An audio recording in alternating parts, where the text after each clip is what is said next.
In 1945, the countries that defeated Nazism joined their efforts to lay solid foundations for the post-war world order. Let me remind you that the key decisions on the principles guiding the cooperation among states, as well as on the establishment of the United Nations, were made in our country, in Yalta, at the meeting of the anti-Hitler coalition leaders. The Yalta system was actually won in travail. It was won at the cost of tens of millions of lives and 2 world wars. They swept through the planet in the 20th century. Let us be fair.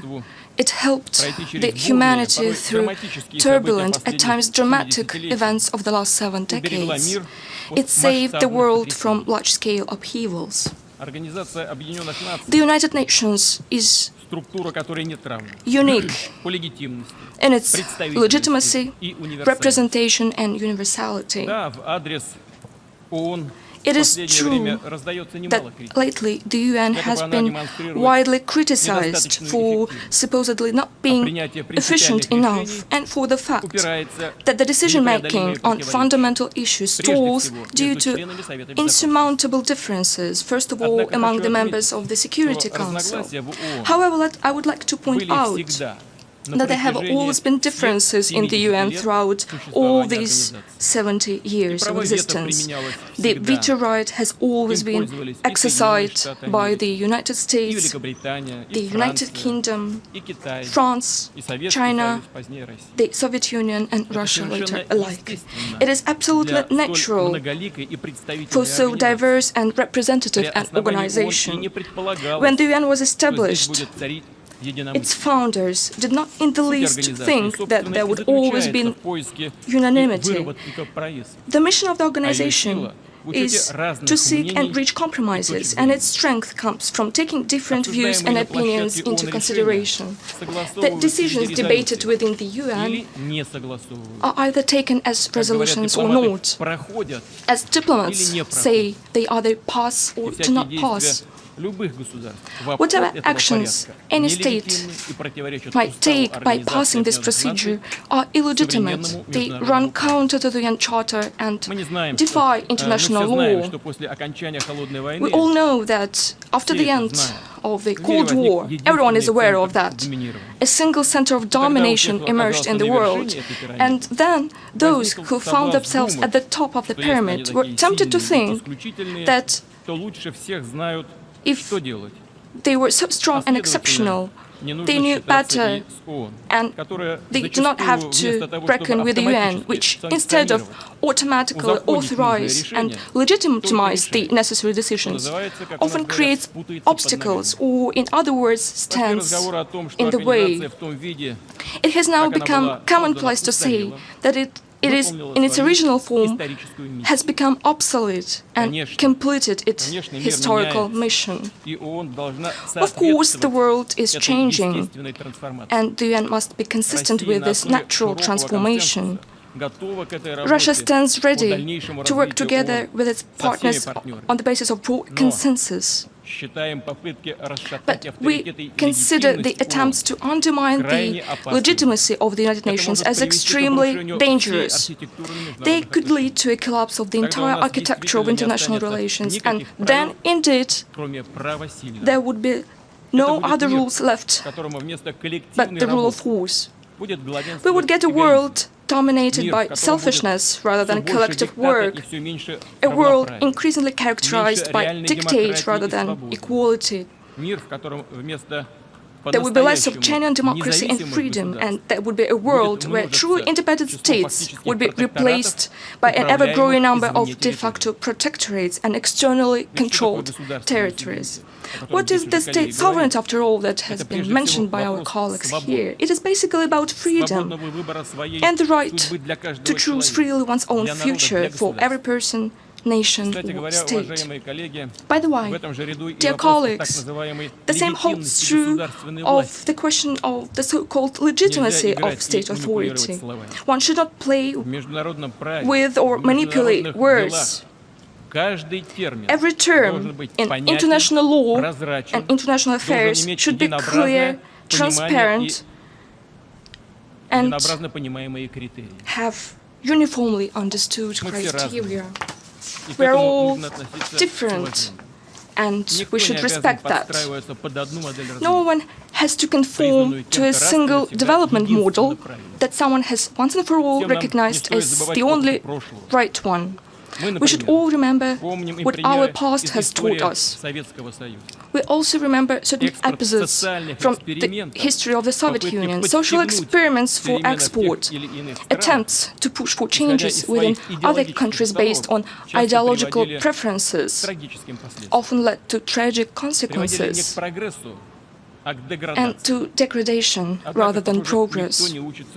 It seems, however, that far from learning from others' mistakes, everyone just keeps repeating them. And so the export of revolutions, this time of so-called democratic ones, continues. It would suffice to look at the situation in the Middle East and North Africa. As has been mentioned by my previous speaker, certainly political and social problems in this region have been piling up for a long time, and people there wished for changes naturally. But how did it actually turn out? Rather than bringing about reforms, an aggressive foreign interference has resulted in a brazen destruction of national institutions and the lifestyle itself. Instead of the triumph of democracy and progress, we got violence, poverty, and social disaster. And nobody cares a bit about human rights, including the right to life. I cannot help asking those who have caused this situation, do you realize now what you've done? But I'm afraid no one is going to answer that. Indeed, policies based on self-conceit and belief in one's exceptionality and impunity have never been abandoned. It is now obvious that the power vacuum created in some countries of the Middle East and North Africa led to the emergence of anarchy areas, which immediately started to be filled with extremists and terrorists. Tens of thousands of militants are fighting under the banners of the so-called Islamic State. Its ranks include former Iraqi servicemen who were thrown out into the street after the invasion of Iraq in 2003. Many recruits also come from Libya, a country whose statehood was destroyed as a result of a gross violation of the UN Security Council Resolution 1973. And now the ranks of radicals are being joined by the members of the so-called modern Syrian opposition supported by the Western countries. First, they are armed and trained, and then they defect to the so-called Islamic State. Besides, the Islamic State itself did not just come from nowhere. It was also initially forged as a tool against undesirable secular regimes. Having established a foothold in Iraq and Syria, the Islamic State has begun actively expanding to other regions. It is seeking dominance in the Islamic world. And not only there, and its plans go further than that.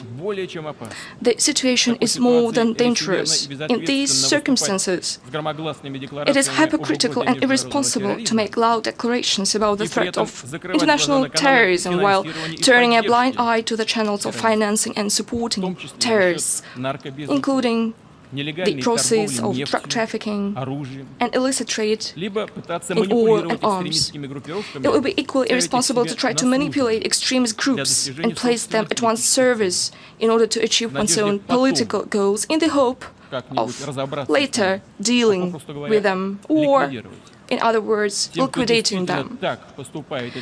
To those who do so, I would like to say, dear sirs, no doubt you are dealing with rough and cruel people, but they are no way primitive or silly. They are just as clever as you are, and you never know who is manipulating whom. And the recent data on arms transfer to this most moderate opposition is the best proof of it.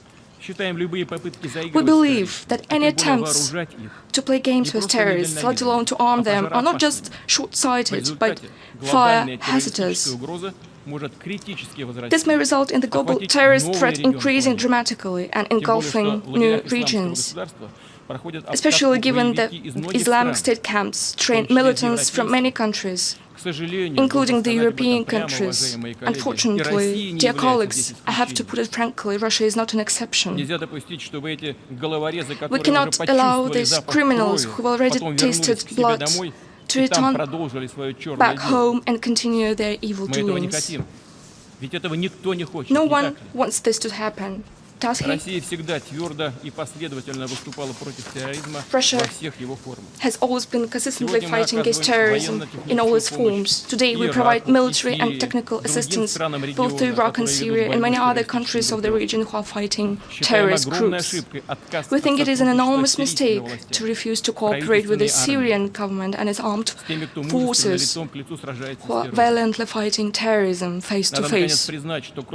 We should finally acknowledge that no one but President Assad's armed forces and Kurds militia are truly fighting the Islamic State and other terrorist organizations in Syria. We know about all the problems and contradictions in the region, but which were based on the reality. Dear colleagues, I must note that such an honest and frank approach of Russia has been recently used as a pretext to accuse it of its growing ambitions, as if those who say it have no ambitions at all.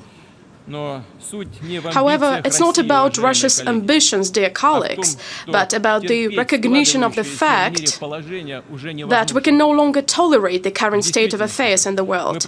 What we actually propose is to be guided by common values and common interests rather than ambitions. On the basis of international law, we must join efforts to address the problems that all of us are facing and create a genuinely broad international coalition against terrorism. Similar to the anti-Hitler coalition, it could unite a broad range of forces that are resolutely resisting those who, just like the Nazis, sow evil and hatred of humankind. And naturally, the Muslim countries are to play a key role in the coalition, even more so because the Islamic State does not only pose a direct threat to them, but also desecrates one of the greatest world religions by its bloody crimes. The ideologists of militants make a mockery of Islam and pervert its true humanistic values. I would like to address Muslim spiritual leaders as well.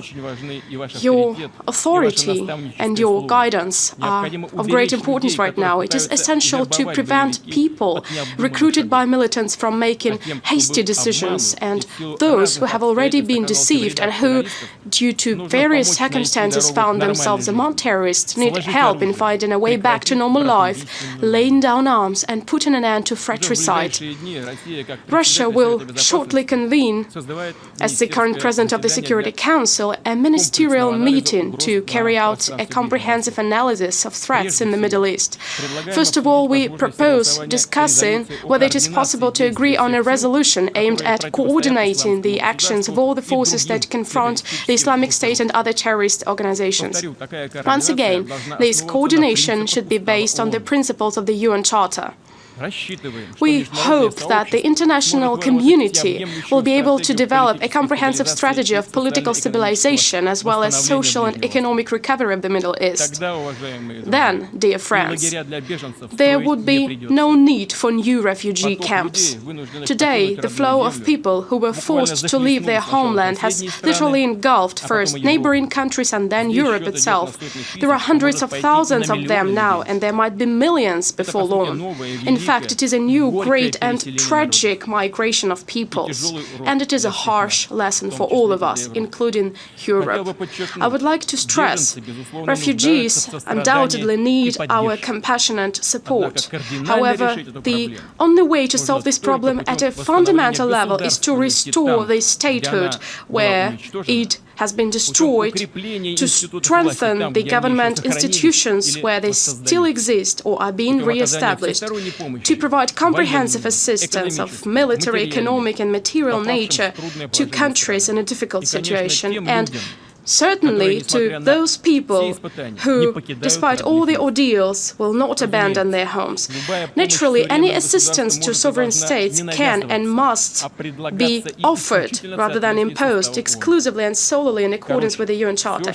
In other words, everything in this field that is being done or will be done pursuant to the norms of international law must be supported by our organization. Everything that contravenes the UN Charter must be rejected.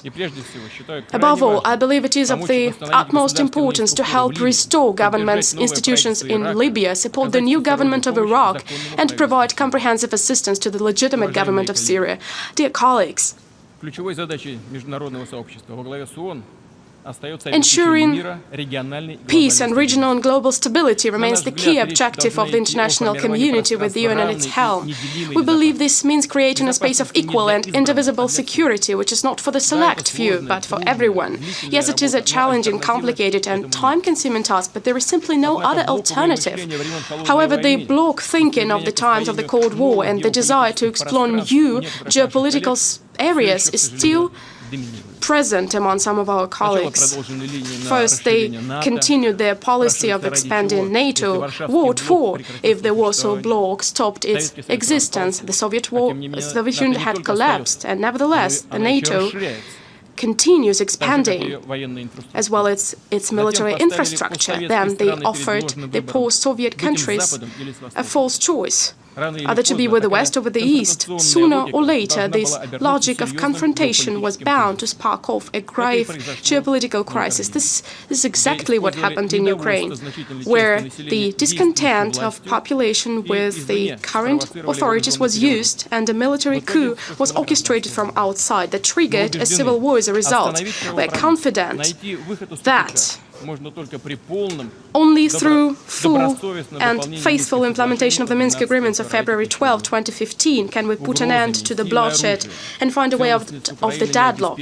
Ukraine's territorial integrity cannot be ensured by threats of force of arms. What is needed is a genuine consideration for the interests and rights of the people in the Donbas region and respect for their choice. There is a need to coordinate with them as provided for by the Minsk agreements, the key elements of the country's political structure.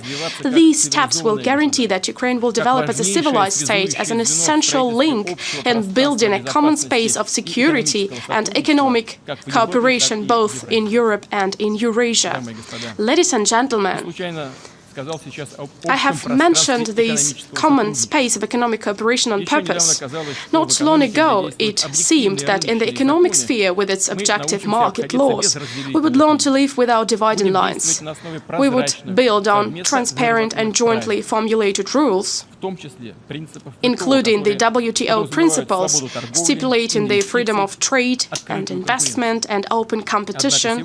Nevertheless, today, unilateral sanctions circumventing the UN Charter have become almost commonplace. In addition to pursuing political objectives, these sanctions serve as a means of eliminating competitors. I would like to point out another sign of a growing economic selfishness. Some countries have chosen to create closed and exclusive economic associations, with the establishment being negotiated behind the scenes in secret from those countries' own citizens, the general public, business community, and from other countries. Other states whose interests may be affected are not informed of anything either. It seems that we are about to be faced with an accomplished fact that the rules of the game have been changed in favor of a narrow group of the privileged, with the WTO having no say. This could unbalance the trade system completely and disintegrate the global economic space. These issues affect the interests of all states and influence the future of the world economy as a whole. That is why we propose discussing them within the UN, WTO and G20. Contrary to the policy of exclusiveness, Russia proposes harmonizing regional economic projects. I refer to the so-called integration of integrations based on universal and transparent rules of international trade. As an example, I would like to cite our plans to interconnect the Eurasian Economic Union and China's initiative of the Silk Road Economic Belt. We still believe that harmonizing the integration processes within the Eurasian Economic Union and the European Union is highly promising. Ladies and gentlemen, the issues that affect the future of all people include the challenge of global climate change. It is in our interest to make the UN Climate Change Conference to be held in December in Paris a success.